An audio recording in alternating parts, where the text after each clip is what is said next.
everyone. I'm Lisa Weber Curry, Manager of Clinical Services at Ascension Counseling Center. You're watching Ascension Counseling Center's video newsletter, where we talk about the services we offer and how you can benefit from them. Thanks for joining us.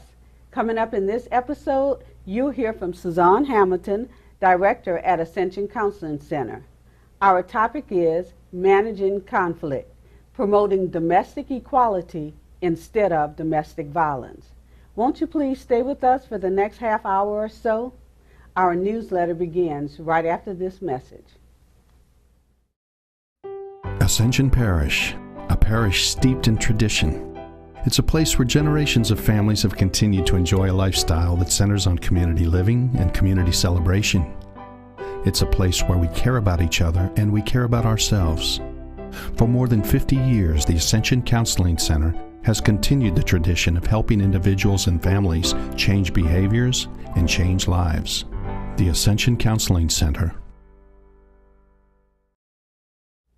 Welcome back, everyone. Thanks for staying with us. Joining us now is Suzanne Hamilton, Director at Ascension Counseling Center. Hello, Suzanne. Hi, Lisa. How are you today? I'm doing well. I am so happy to have you back for us to discuss another very, very interesting topic. So before we get started, just tell us a little bit about yourself, and then we'll move into talking about promoting domestic equality instead of domestic violence. Well, I'm the director of Ascension Counseling Center. I've been the director for 6 years now. I've been a counselor for 25. Oh, and great. and one of the things that I'm involved with is the coordinated community response for domestic violence in Ascension Parish. Okay. And October is Domestic Violence Awareness Month. Yes. So we've been having a lot of activities. We've done the Take Back the Night program to highlight the issue of domestic violence. Right. And so it's a very timely topic for us today. Definitely. It definitely is. Okay, so you can begin by telling us, how do we promote domestic equality? Well, what we'll talk about today is a little bit about domestic violence and some of the things that are considered violent or abusive behaviors. Okay. And people have the misconception that only physical violence is violence or domestic abuse. But we're going to expand that definition today, and I think it's really important that people understand that it can be intimidation, it can be emotional, it can be using the children, using finances, isolating, a lot of different behaviors other than just physical. And so hopefully people will expand their awareness about what abuse is in a relationship. And then we'll talk about, if that's abusive, what would be equality? What would be a positive thing to have in your relationship instead? So we'll talk about how to move from promoting and influencing domestic violence to what can I do instead? What can I say instead? Yes. How can I help you instead? Yes. Okay. All right. So let's get talking. Tell us about intimidation. Okay, intimidation is one of the ways in which someone will try to control their partner or their spouse. And I'm just going to use the word partner because it's going to It covers any everybody. relationship, whether you're married or not, or dating or whatever. People use intimidation, and by that we mean that they might use gestures or looks or actions, something that would designed to intimidate the partner. They may not actually hit them, but they might raise their hand to them, something like that, to make it look like they're considering hitting them. So intimidation is anything like that. Intimidation could be smashing things, when they get angry, breaking things, pounding the wall next to your head, not actually hitting, destroying your property. So there might be things that are family heirlooms that are very important to you, and your partner destroys those in an effort to hurt you or intimidate you. They might abuse the pets. Maybe they're not abusing any humans or children or anything like that, but they're abusing the pets in front of you, and they make you watch that. And the pets are near and dear to you, so yes, it and you love affects them. you. And then, of course, it just, what they're putting in your head is, okay, first the animal and then you. So keeping in mind, this is all about intimidation.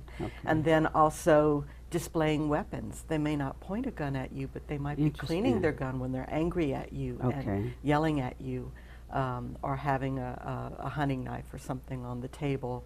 If you come in late, you know that they're going to be angry, and they are angry, and they're sitting there with a weapon displayed. So they may not point it at you or use it on you, but they use it to intimidate you. Okay. And that starts the pattern of setting you up for Yes. domestic violence. And when you say they give you the looks and gesture, it just brought to my mind when we were kids growing up, and we go to the grocery store with our moms, and we're running through the stores, and our moms turn and look at us. They just give us that look, and we know That's instantly to stop. But that look also comes with love. This is a little bit different. Yes. It just continues to progress and gets worse. Everybody understands what the look is, Right. you know, because our parents did it, and we understood exactly what they were feeling and what they were saying. Right. And that happens with our spouse, our partner, our kids, Yeah. you know, our coworkers. We recognize, once we get to know someone, we recognize the look, Right. and we understand what they're feeling in that moment. Okay. Okay. So intimidation is one form. What's another form of Well, domestic another one violence? that we've heard a little bit more about is emotional abuse. And so Okay. this is being abusive emotionally. And that's things like putting you down all the time, giving you insults, making you feel bad about yourself, calling you stupid, calling you names. You can't do anything, making you think you're crazy. I'm not mad. I'm not hitting you. You just thought that's all in your mind. I don't know where this is coming from, that you're unhappy or that I didn't come home at all last night. Okay. You know, those types of things. Playing any kind of a mind game. Those are the kind of things that where you're trying to make them think they're crazy, or things like humiliating your spouse or your partner in public or even just at home. Yeah, in front of the kids or family members. In front of the kids or Okay. family members. Making your partner feel guilty for being suspicious. All right, so you may turn away to take a phone call or erase your history on the computer if you've been watching porn or having chats with somebody you shouldn't be.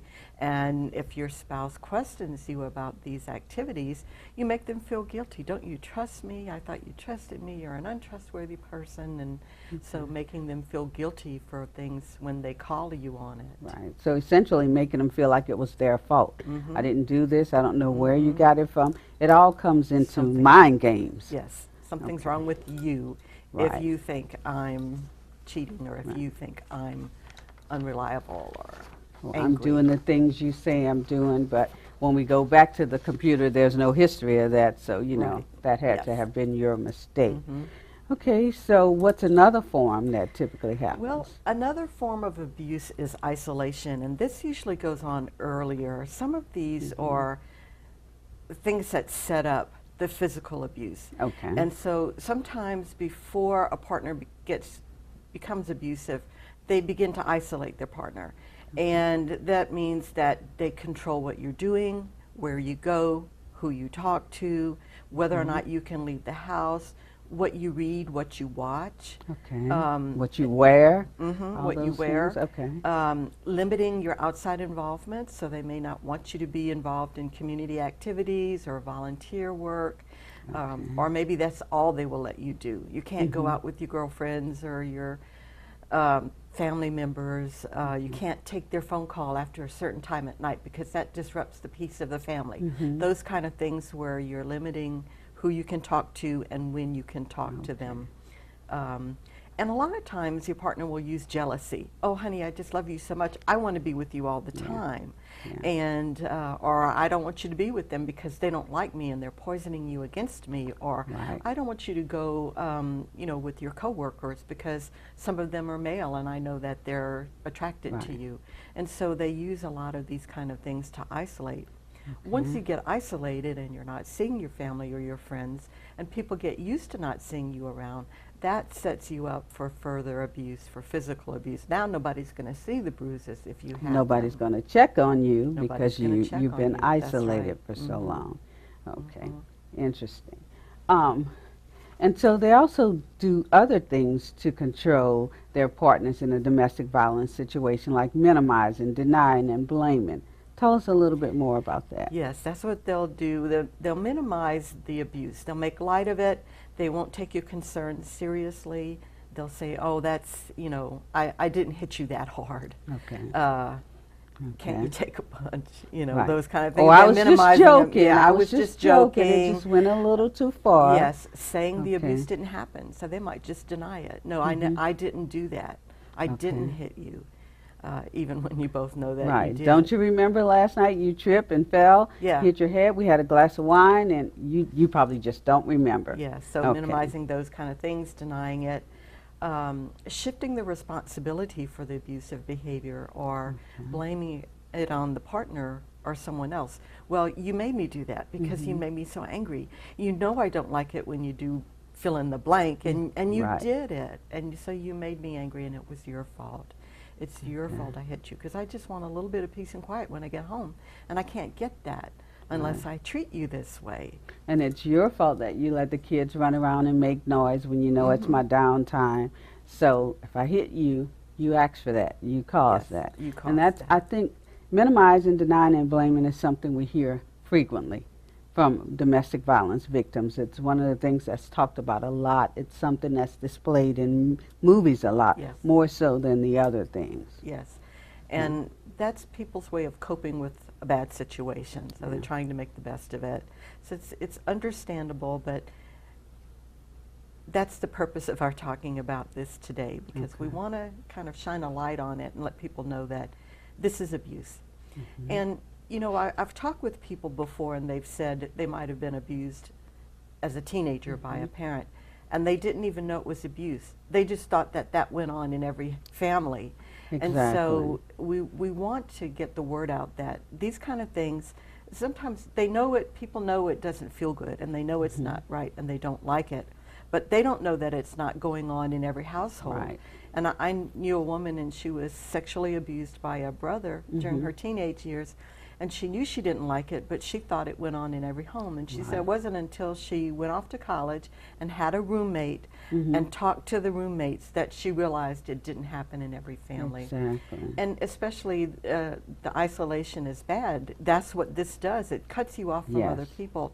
It cuts you off from help, and it cuts you off from getting real feedback about the situation that you're in. And that's why we're talking about this today. We want you to see that these things are actually defined by everybody else as abuse. Exactly. And it's in talking about it and letting people know what's going on that they can identify what's going on. Because when you're in isolation, you don't know any different. And perpetrators intentionally do this isolation so that they continue being the way they are. So oftentimes in these domestic violence situations, there are children involved. Yes. So how do they play a role in this, and how does it impact them? Well, children know what's going on. Okay. And a lot of times people use the minimizing or denying that my child didn't see this, or my child didn't hear it. But we have several instances in our clinic where a woman who's involved in an abusive relationship comes in and says, no, I make sure my children don't know about this. But when the child's alone with the counselor, the child is acting out the abuse and the physical based on violence. what they have seen. So we know that they're impacted. They know what's going on, even if we think that they don't. Okay. But children can be used by an abuser. Children. That's interesting. It's kind of the way that they did, kind of like the intimidation, where it's not directly against you, but Instead, it's against the implying- children. Yes, Yeah. it's against the children. So they can make you feel guilty about the children. You want to go out and visit your mother? Well, you have children at home. You're not going to be able to pick up your kids after school. What kind of a mother are you? And so they use the children to kind of control the partner's behavior. Okay.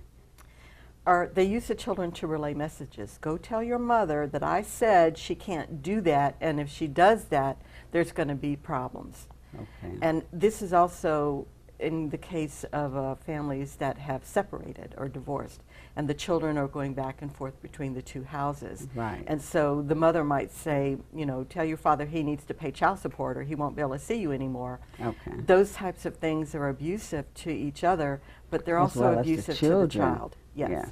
So the Because children, Yeah, go ahead. no, the children shouldn't be used to relay messages back and forth in that way. And it's like putting children in an adult's role when they shouldn't be in that Absolutely, place. you're right, yes. So that can be very overwhelming for children.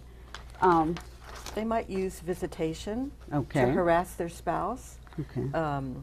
showing up very late, coming back very early, trying Okay. to catch the spouse doing something. The coming very late to pick up the children makes that spouse have to just wait around. Right, and have for a lot them. of anxiety about what has happened to my children. Yes. So it's about picking them up and dropping them off late. They won't. If they pick them up late, that means this. If she had plans because the kids were going to be with someone else, then she can't go out because she Right. might be late for where she's going, which might make Exactly. it too late to be there.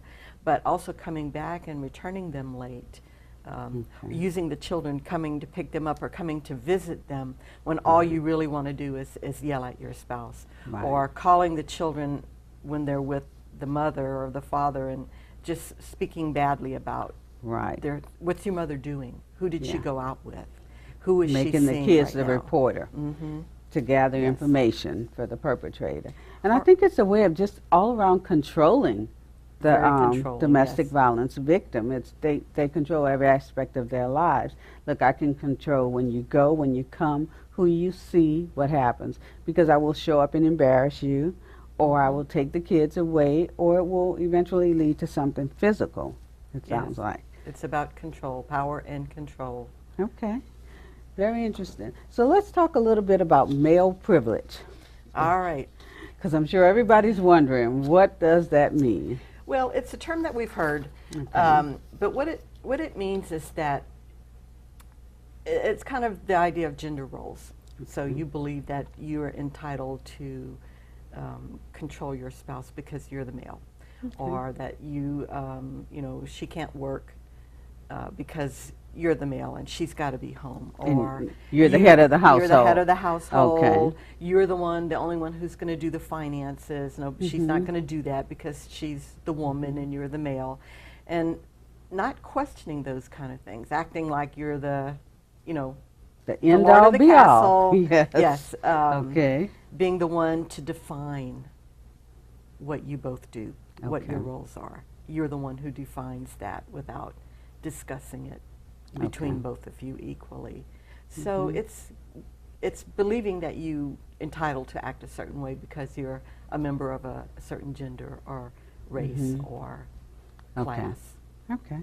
And a lot of times with this privilege thing, you will see the spouse actually using the Bible and religion to justify them saying, I need to be in control. This is what the Bible says. This is what our religion says. And the other partner never questions it. So.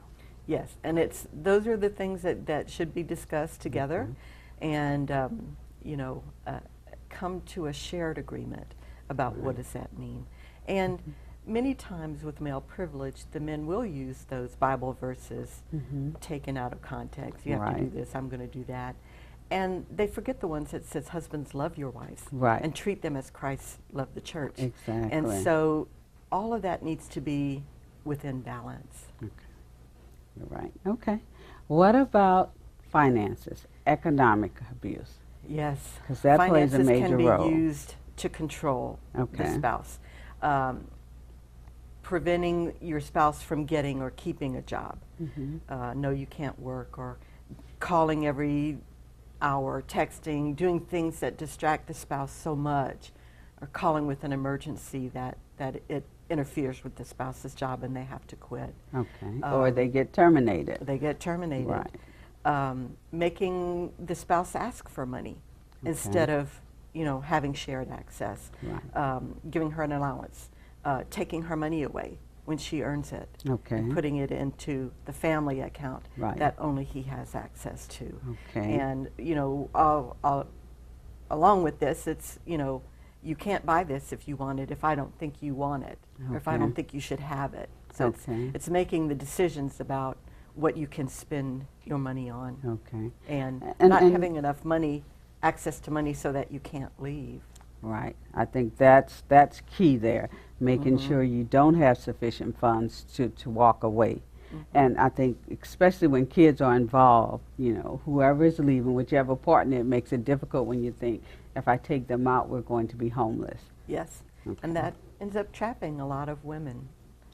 Okay. They don't have any kind of opportunity to take care of themselves, or they don't believe that they do. Right. There are a lot of resources out there. Right. A lot of sometimes the one partner will not even let the other partner know what they're making, Yes. or how much money they have in the bank.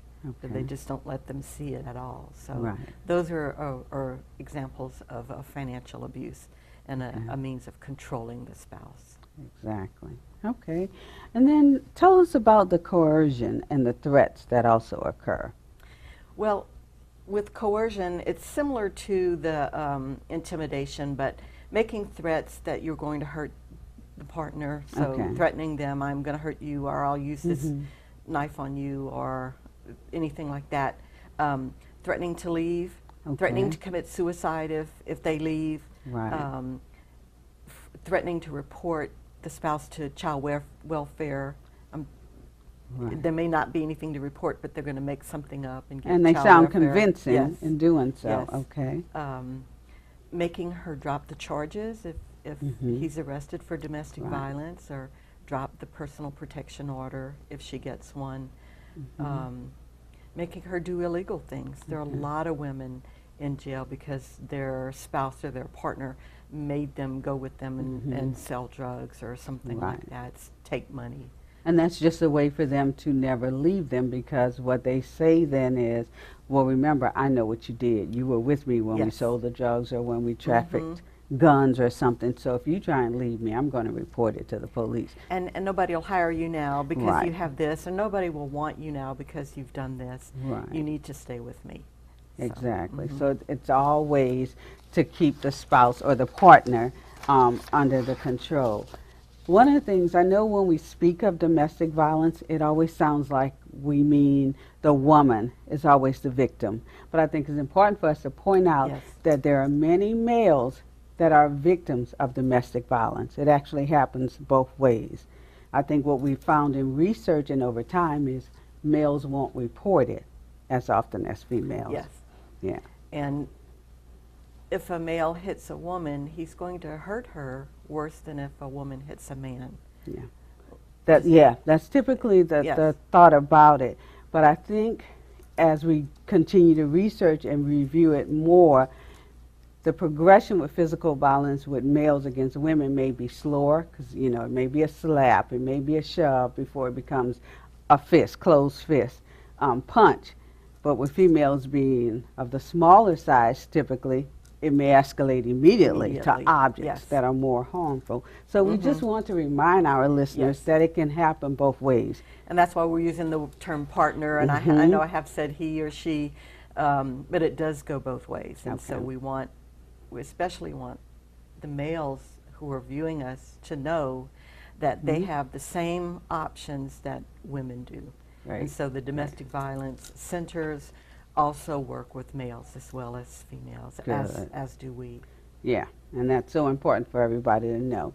One other thing I want to point out before we continue is that Louisiana ranks second in domestic violence cases. Very high. That's extremely high, so we need to be aware of it.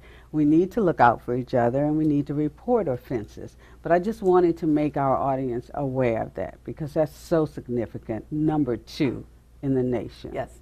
57 people were killed by an intimate partner last year in Louisiana.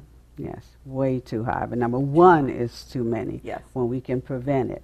And which is what we're going to move into talking about now. Let's talk about ways to help the batterer find a different way of working with their partner. All right. Okay. For all of the things that we talked about, there's a non-threatening behavior or Okay. a more equal behavior, Okay. so that we're taking away the idea of power and control and moving toward equality between both partners. Okay. Equality and balance. Okay. So the first thing that we talked about was intimidation. And instead of intimidation, we want to use non-threatening behaviors. And that would be talking things out and acting in such a way that both of you feel safe and comfortable to express yourself and to do things that you want to do. So Okay. no, getting rid of the intimidation and allowing the partner to act and talk as they want. Always the idea is with respect, not anyway. Yes. So talking things out together rather than intimidating your partner into being what you want them to be. Okay. Being, saying, and doing whatever you want them to do. Yes. Let them express themselves in a safe and non-threatening environment. And you really can never achieve intimacy without revealing yourself. Right. And you won't reveal yourself if it's not safe. No. And so that's why a lot of people, you know, it's not a case of if we get more intimacy in our relationship, then this kind of behavior will stop. Because the bad behavior, the intimidation, those other things are preventing the intimacy. And it'll never happen as long as one person is trying to force another person to act, think, and say, and be what they want them to be. Because that person is always behaving from a place of being a victim, being abused, being wounded. So when you're wounded, it's hard to come across as genuine and as the person you really are and open up to be intimate, because you're living in fear all the time. Your concern is, I need to do everything he or she wants me to do so that I don't get the negative feedback, I don't get the abuse coming back towards me. And one of the things we'd like to ask people is, you know, when you were dating, didn't you love that partner and who they were and their sense of humor and their sense of fun and their conversation and all their you adventure, loved that person. all those things. Now, due to intimidation and abuse, they're not that person anymore. They're this closed-off little robot that you've turned them into. Don't you miss that person that you dated? Right. And so we just, one of the things we just try to say is, you know, you love that person. They're not that person anymore because you've closed that person off. And so go to the non-threatening behavior. Let them think, act, feel, talk the way they did when you were dating. Fall in love with that person again. Right. Yeah. And let that person be who they really are. Who they really are. And I think that's so important. I also think it's so important that we remind everyone that love really doesn't hurt. Because, I mean, a lot of us grew up with that thought, you know, that was said in our environment, in schools, wherever we were. Oh, in relationships, love is going to hurt sometime. Love really doesn't hurt. And I think once we accept that, we'll know what behaviors we are willing to accept from our partners. If it feels bad, it's not love. Exactly. Okay. So let's talk about what we can do instead to achieve emotional equality and respect in a relationship. Instead of the emotional abuse that we talked about, then what we need to do is respect each other. We need to listen to each other, non-judgmentally, being emotionally affirming and understanding to each other, and then valuing each other's opinions. So instead of being insulting, calling names, you know, making people feel guilty, then we want to just listen in such a way that they can really, truly express their emotions. Okay. Being there in the present moment with them, not when they're trying to express their feelings and they're being very vulnerable, not thinking about what negative words you can say or how I can keep that person down, but really just affirming, you know, I may not totally understand what you're saying, but I can see that what you're talking about means a lot to you, so I'm listening to you, that type of behavior. Anytime you're thinking or saying, you can't talk to me like that, that's a sign that you're closed off emotionally, you're not listening, you're judging, you're saying this. And there's no equality there because you're telling another adult what they can and cannot do. Yes, and we're talking about feelings when we talk about emotions, and so your feelings, they're never right or wrong. They are what you feel. And so, you know, for all of our feelings, what we consider negative feelings and positive feelings are all hardwired into us. They're God-given. And so we want to be able to express them and know our partner's feelings without judging and criticizing and saying you shouldn't feel this way. You do. You just do. Exactly. And all we can do, the best we can do is accept what they feel. It doesn't mean we have to change the way we feel. We just have to accept it and respect each other's feelings. Yes. We always say, you know, your partner is not obligated to live their life in such a way that they never make you feel sad or frustrated or angry. Right. You know, if you're feeling sad or frustrated or angry when your partner does something, you need to look at yourself and see what your partner did, what that triggered in you. Why am I sad? Exactly. What's unresolved in you that you need to work on. And I always try to remind clients that no one can make you feel any way. Good, bad, sad, happy. It's a choice. You have to give somebody permission to allow those feelings to permeate you. So it's really your perception of what's going on, and you have to decide if what you said or done will dominate how I actually really feel inside. You have to make that decision for yourself, which is a challenge when you've gone through years of abuse. Yes. But what's important is it can be done. Yes, it can be done, especially with support. Exactly. And that's one of the things that we do in counseling with domestic violence victims, is to kind of validate their feelings and kind of give them a mirror that lets them see this is okay. This is normal to react this way and feel this way. Right. And just as it's normal, now let's work on what you actually want in your life is how we proceed. Okay, let's talk about isolation and building trust and support instead of isolation. Well, the opposite of isolation is trust and support, as you've said. One of the reasons that people are isolated is because they want to keep secret what's going on at home, and they don't want the other person to have support. And so when our spouse is not in our vision or not in the house, we have to be able to trust them. I mean, there's nothing else. If we don't trust them, then we always need to see where they are, track them on Find Friends, have them texting us back, calling us back. We have to control them, essentially. Yes. And so, you know, I think one of the important things about trust is for us to realize that trust is a two-way street. Right. I am able to trust, and you are trustworthy or not. All right, so we might be in a relationship. I might not be able to trust, and you might be trustworthy. I'm not going to trust you, but you are worthy of trust. And everything that's on I've me. done, all my actions have shown you shown that I'm trustworthy. Yes. But because I have not worked on my trust issues, then no matter what you do, I'm always going to see you as not being trustworthy. Therefore, I'm going to control you to make sure you're right where I want you at all times. So it is important that's how we do trust our spouse. Over time, we see that they are trustworthy, that they're there for us, that they support us, that they don't harm us, that they come and get us when we've had a traffic accident or whatever. Exactly. You know, they're going to be there for us. They have been there for us, and we see it.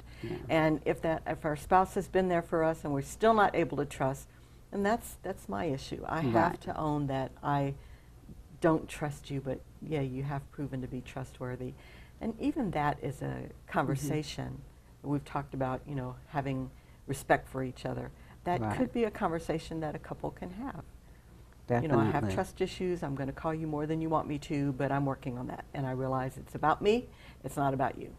And that's key, because that lets the other person know he or she recognizes that this isn't my doing or my fault, and it's something they're working on. And as your partner, I will remind you when those trust issues come up, but I will remind you in a non-judgmental way and in a supporting way. Yes. Okay. And you talk about the need for the partners to respect each other's feelings and their rights to be and their opinions and what activities, because we go into relationships already established with activities, goals, dreams, friends. Yes. So we need to be able to continue those things. Right, and respect that our partner does have a life apart from us, as we do as well. My husband and I are very close, but when he goes to work and I go to work, that's a different circle that we may not share with each other.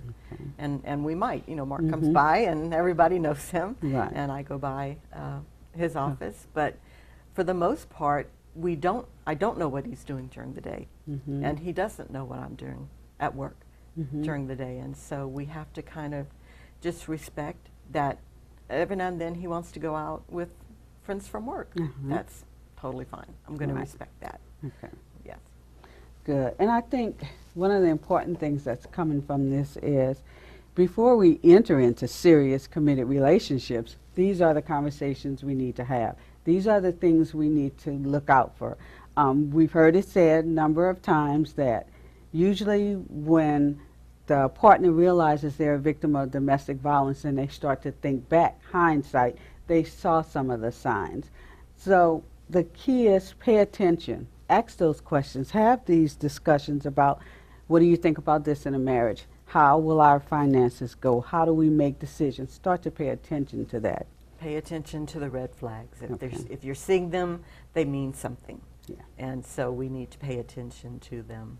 Okay. And if you're not able to discuss it at the beginning of a relationship, you see a red flag and you dismiss it, it's already saying something about your relationship and your ability to communicate with each other. Right. So it really does need to be paid Yeah, attention to. it's like one red flag makes the others pop up. So you have to pay Absolutely. attention. Okay, what can we do instead of blaming and minimizing and denying? How do we change that? What's the dialogue to change that? We've kind of talked about that a little bit already, and that's accepting responsibility for yourself. Okay. So if I hit you, I need to say, I hit you. And not because of something you did. Right. But I did that. I chose to do that. Right. We need to acknowledge that we've been violent in the past. We need to identify what we're doing as abuse or violence and call it that. Right. Take responsibility for that. We need to admit that when we're wrong. Okay. People have a hard time doing that. Right. They have a hard time saying I'm wrong and I apologize. I used to say all the time, oh, I hate it when I'm wrong. Somebody always gets it wrong and I hate it when it's me. You know? And finally one of my friends said, everybody gets stuff wrong. And that just freed it up for me for some reason. Good. But yeah, Good. we all make mistakes and we need to admit when we're wrong and when we're treating our spouse poorly or our partner poorly. Okay. We can only do that if we communicate with each other openly and truthfully. Definitely. And it makes the other partner in the relationship feel like, okay, I can talk to them. I can give them another chance. We can work through this because he or she is being honest and open with me, and we are laying out a plan to work through this. And if anger management is an issue for that person, even seeking counseling to get help. Okay. So what can we do to make sure our children are healthy and we're not using them as a ploy in the relationship? We need to, instead of using the children against each other, we need to have responsible parenting. And that means just keeping them totally separate from all the drama that might be going on.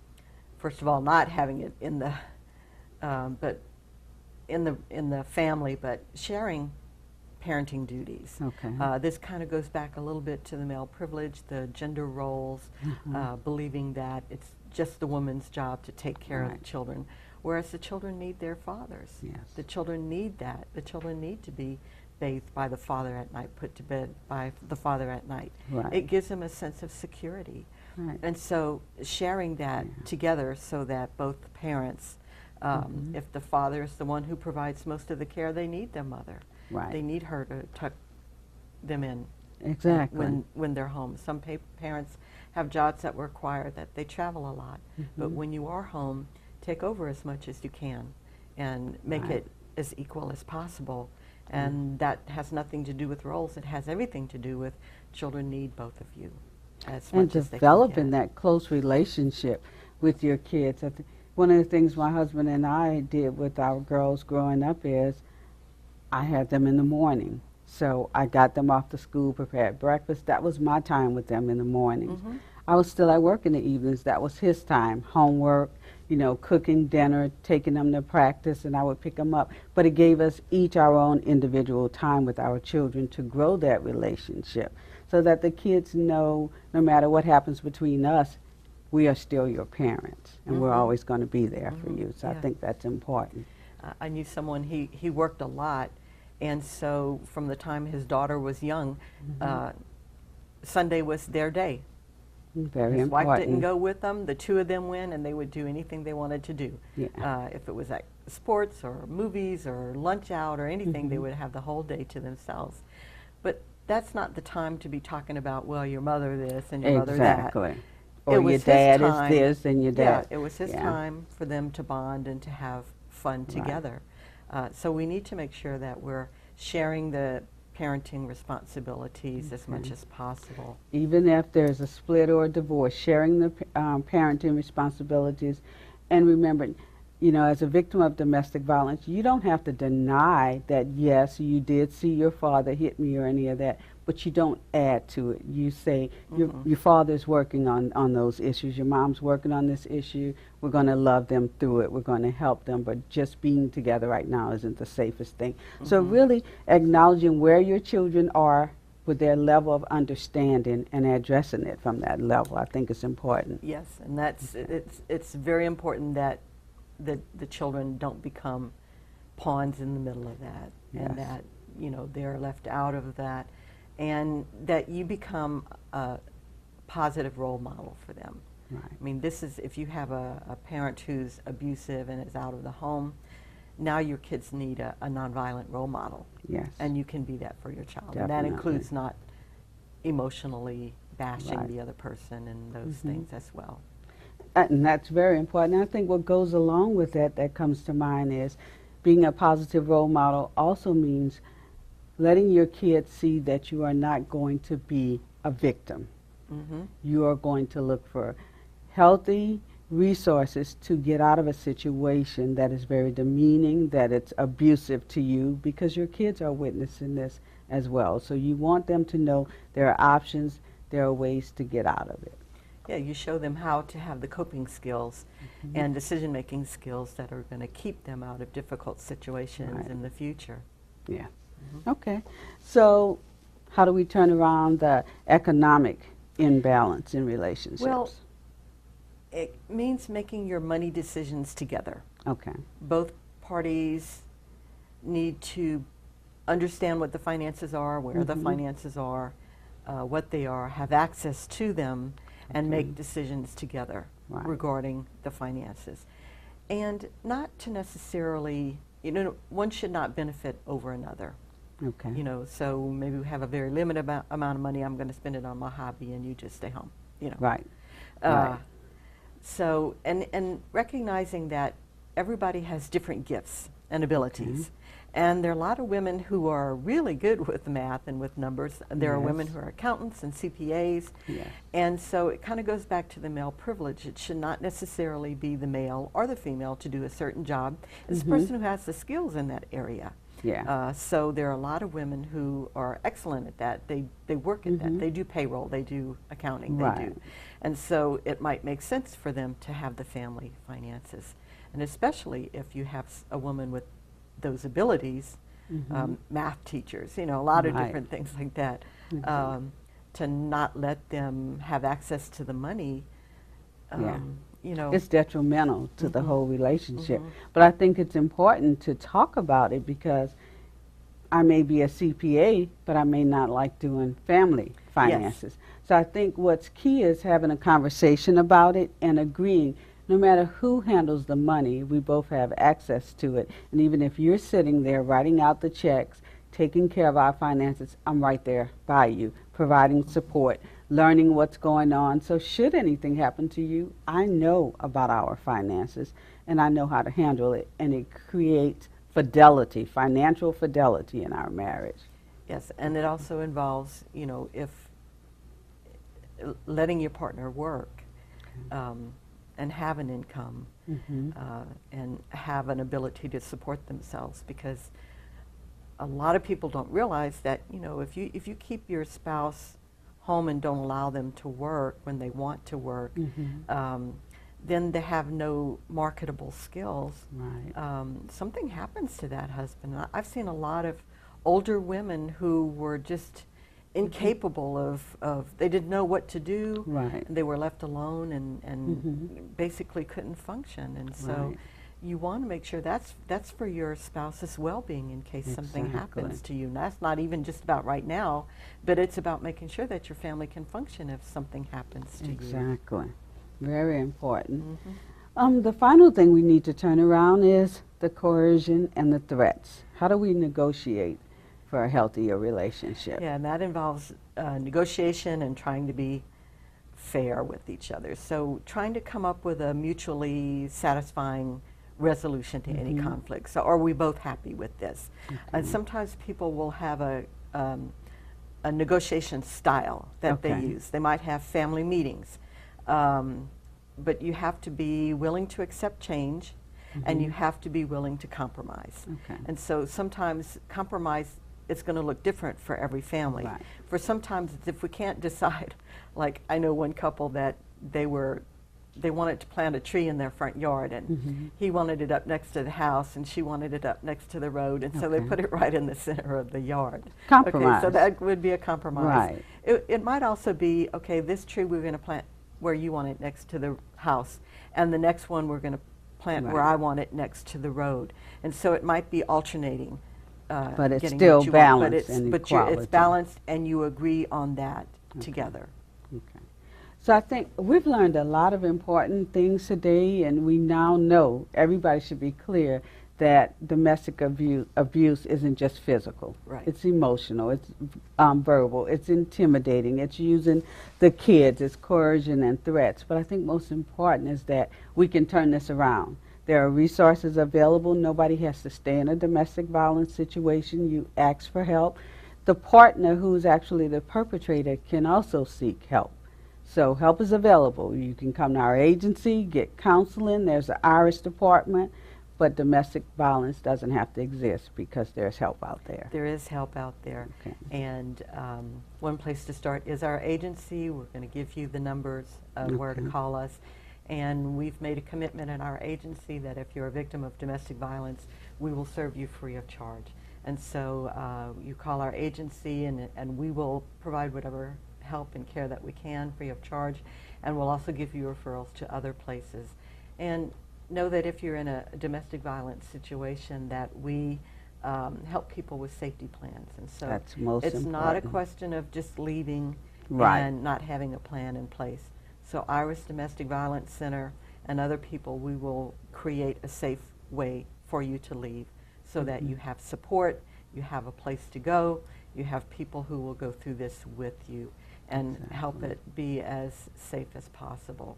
And so we'll give the number to our agency, and we encourage anybody who's in an unhappy situation to give us a call and get some help. Seek help. And we encourage their family members and friends to support them. Don't focus so much on telling them to leave, but support them until they can contact us with a safe and get help and get a safety plan. Until they get a safety plan in place, they really should think twice about leaving, because that's the most dangerous time in an abuse situation. So if someone is not ready to leave, either emotionally or financially or in some other way, if we don't help them get a safety plan in place for leaving, if all we do is say, you need to leave, we become another abusive voice in their life. And they're going to avoid us.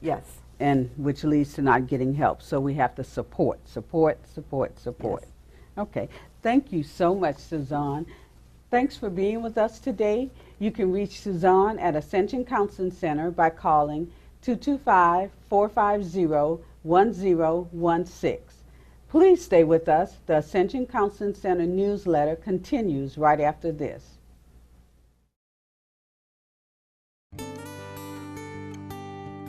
Everyone is different. You're having a really bad day and things don't look right. And you call the office and you say, I just don't know what to do anymore. I would tell you that that is not how it was meant to be.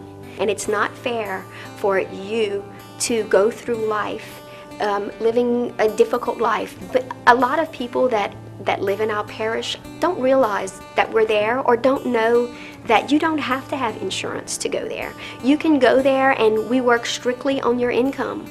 You could pay $2 to come in and see a doctor, to see a therapist. We have an anxiety group. We have a parenting group. You would be very comfortable being there. You can come in and we can talk to you and we can comfort you. We can be friends. We can understand. We can listen to what your problems are and what has caused you to feel the way that you feel. In the end, you would be very pleased that you ended up there. I've said it once before, but I'll say it again. It's more fulfilling than anything else that job could possibly give me by seeing a patient or a child or an adult's life completely turned around. That's a good day. Hi, my name is Lisa Lopez, and I'm a nurse at the Ascension Counseling Center.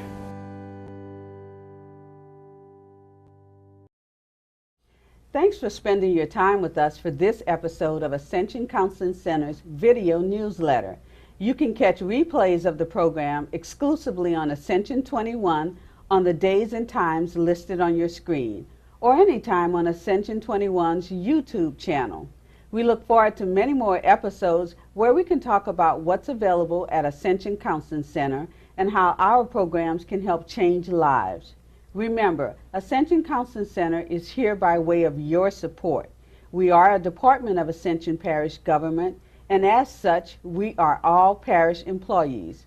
We're funded by a 2-mil property tax millage, which means that $2 from every $1,000 you pay in taxes goes to support our agency so we can provide free and low-cost mental health and substance abuse outpatient services to the residents of Ascension. We have 2 locations, one in Gonzales at 1112 Southeast Ascension Complex. It's off Worthy Road across from the courthouse and next to the health unit, and one at 419 Memorial Drive in Donaldsonville, next door to Prevost Hospital.